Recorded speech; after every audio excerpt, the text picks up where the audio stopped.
Welcome back to Movie Bites. Today, I am going to narrate the movie, called Liverleaf, released in 2018. The movie begins with the lead character of the movie, Haruka Nozaki, opening her school locker to find dust and dirt inside it. One of her handsome classmates, Mitsuru Aiba, then approaches her and asks her if she is waiting for someone. Nozaki replies yes, and Aiba says goodbye to her. Later, while Nozaki is on her way home, her classmates bully her. They have stolen her shoes from the locker and throw them in a pit full of mud.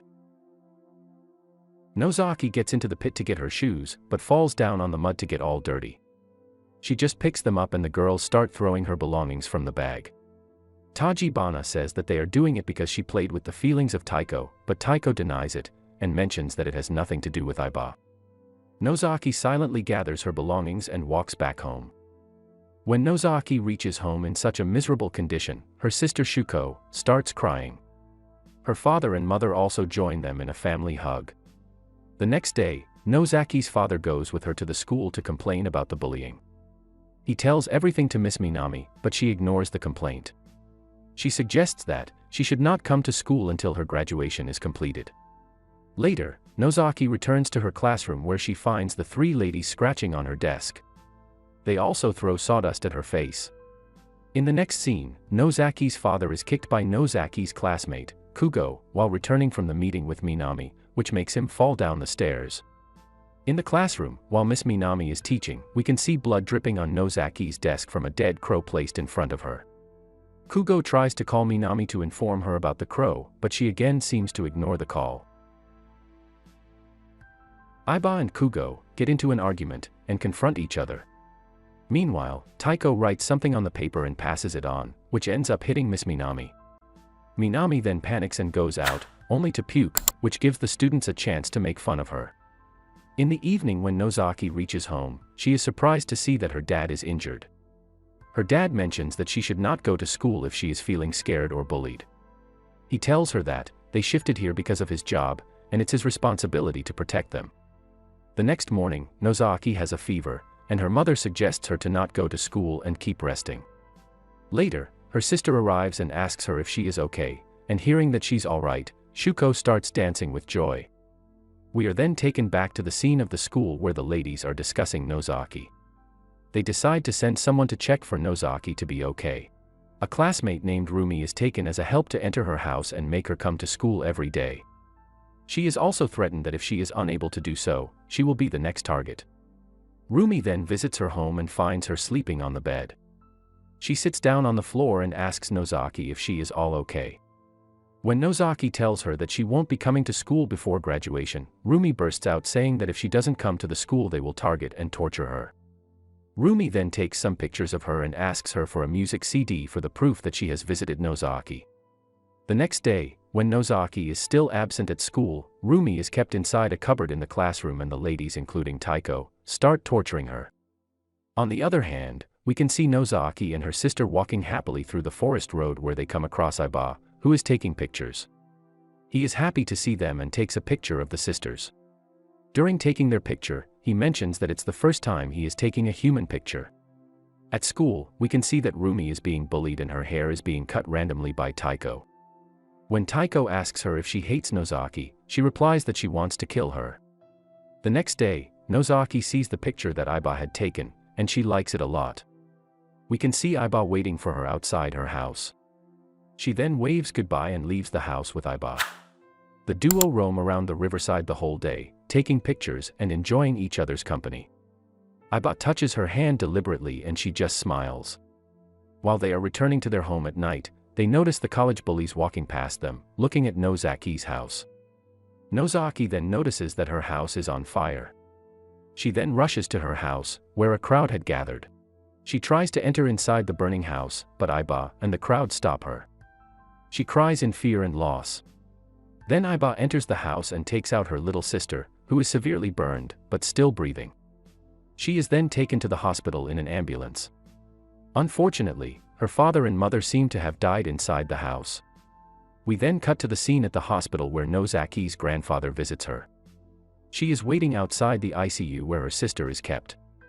She is now living with her grandfather at his house. At school, the group of bullies are afraid, thinking that if anyone finds out that the fire is caused by them, they will be screwed. The two ladies are especially more afraid, as they cannot believe that they have burned people alive. However, some of them seem to have no regret that they have burnt down a family. In the next scene, Taiko is at home and her father mentions that she will be doing whatever he says, and he will decide her future. Taiko mentions that she wants to be a beautician, but he ignores her. He leaves the home without informing her when he will return. The next day, everyone is surprised to see Nozaki coming to school. She is informed by Aiba that she should not force herself to come to school. At the end of school day, Tajibana, the two girls and Nozaki are walking to the same pit, where she used to be bullied before. The two girls try to stop Tajibana, but she stabs Nozaki with a pin and makes her fall into the pit. She also mentions that they had set the fire in her house. When Tajibana tries to attack Nozaki with a knife, she is attacked by a nail. Nozaki then beats Tajibana to death. The other two girls try to escape and apologize to Nozaki, but she does not spare them and eventually kills them. Before dying, one of them mentions that the fire plan was of Kyuga. Next day at school, when three of the girls are absent, Kugo and the other two start to worry. Noticing the police officers outside the school, they panic and Kugo mentions returning home as it is very cold. On the way back, he meets Nozaki and tries to bully her again. When he pushes her, he is stabbed by Nozaki. He runs to save his life but falls down a slope and is severely injured. Nozaki then leaves him alone to die in the cold. The next day, because of the heavy snowfall, Grandpa tells Nozaki that the school will remain closed, and she can rest all day. Meanwhile, Aiba comes to visit Nozaki. Grandpa mentions that he's going to take Nozaki and her sister Shuko back to Tokyo after her graduation. He also asks Aiba to take care of her and to protect her. At Rumi's house, she gets a call from the two boys who inform her that the three girls and Kugo are missing. They also add that Nozaki has killed all of them and is coming after her. They ask her to make a move before she kills her and say that they are going to finish her tomorrow. Next morning, Nozaki is out on her own through the woods. When she stops by to admire the liver-leaf flower, she is attacked by the two guys. They underestimate Nozaki and decide to split up to hunt her. Ikegawa finds her and makes her fall onto the ground. He mentions that he likes her a lot and tries to kiss her, but she denies. Then he tries to force her to kiss, but suddenly is attacked by pliers by Nozaki. The second boy tries to aim at Nozaki, from a distance, with an arrow, but shoots right through his friend's head and kills him. When he tries to attack Nozaki, she stabs him and kills him. The next day, Aiba comes to visit Nozaki and the two go out for a walk. They kiss for the first time and Aiba promises to protect her. At home, Aiba tells her grandmother that he would like to go to Tokyo for further study and wants to live with Nozaki, as she has nobody to count on. We are then cut to the scene where Rumi is near the pit where Nozaki was bullied. She slides down the pit to find the dead bodies of the three girls. She's very frightened to see that and tries to call Taiko to inform about all this.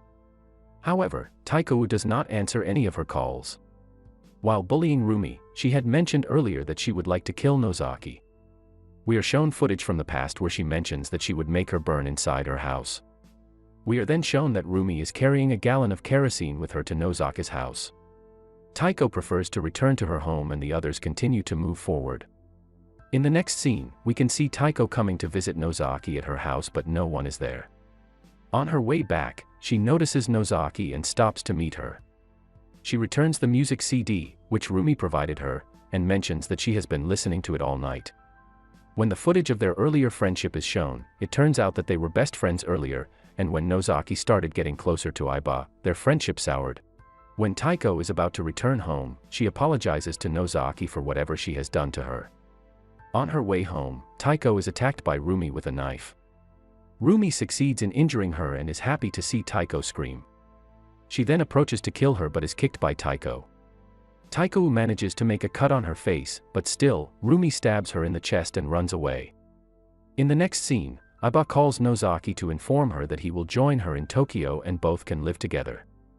Nozaki replies that she won't be going to Tokyo and would rather stay here. He's very angry to hear Nozaki refusing him. He slams the telephone and goes to his grandmother, who is severely injured. It turns out that Aiba attacked his grandmother to be with Nozaki. It is also revealed that he has killed his father and mother too. We can deduce that Aiba has been bullied in his childhood by his parents. Later, he leaves his grandmother on the floor to die. At Rumi's home, she's afraid, and when her mother asks her about it, she just stabs at the door and requests her not to be so nice to her. Meanwhile, the parents of the missing students gather at the school asking for details about their children. Miss Minami arrives there, and the parents start insulting her. Minami explodes at being bullied every single day and vomits again. She falls on the road and is violently crushed by the snow shredding machine. At the hospital, we see Rumi trying to burn Shuko. Nozaki arrives in time and attacks her. Rumi mentions that she should not kill anyone in front of her sister. Nozaki leaves her and Rumi runs away. While Nozaki is speaking with Aiba, a nurse comes running to inform Nozaki that her grandfather is severely injured and is at the hospital. Nozaki feels suspicious of Aiba and rushes towards him to check his hands. Her suspicion becomes true as she finds his hands full of blood. He tells her that the wound is because he tried to convince her grandmother a night before. Rumi arrives there and explains how she and other guys lit fire to her house. It turns out that they burned her mother alive outside their house. Rumi mentions that she loved the smell of the fire. When Nozaki's father arrived for help, another guy shot him in the leg. Rumi then poured kerosene all over his body along with Tsuko, though others tried to stop her. Rumi was the one who lit him on fire, along with the little sister.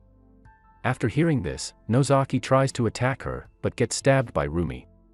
Aiba brutally attacks Rumi, and in this act, throws his bag towards Nozaki. Nozaki finds a picture of her father and sister burning alive. Aiba had taken a picture of them before saving her sister. Nozaki gets angry to see the picture. Aiba tries to explain that he took it because it was a beautiful scene. Nozaki then takes out the knife from her stomach and tries to attack Aiba. After she attacks, Aiba gets angry at her and starts punching her in the face. Aiba then picks up his camera to take a picture of her face. He notices the liver leaf blooming and starts taking its pictures. He tells Nozaki to promise him that she will stay with him, otherwise he will leave her to die in the cold. Meanwhile, Nozaki picks up the bow and arrow of the guy she killed before, and shoots right through the camera into the eyes of Aiba. After he dies, she starts moving forward towards her home, but is badly injured. She takes a last look at the necklace her sister gave her and falls flat on the road. Thanks for watching the video. If you enjoyed it, consider liking the video and subscribing to our channel. It helps us a lot.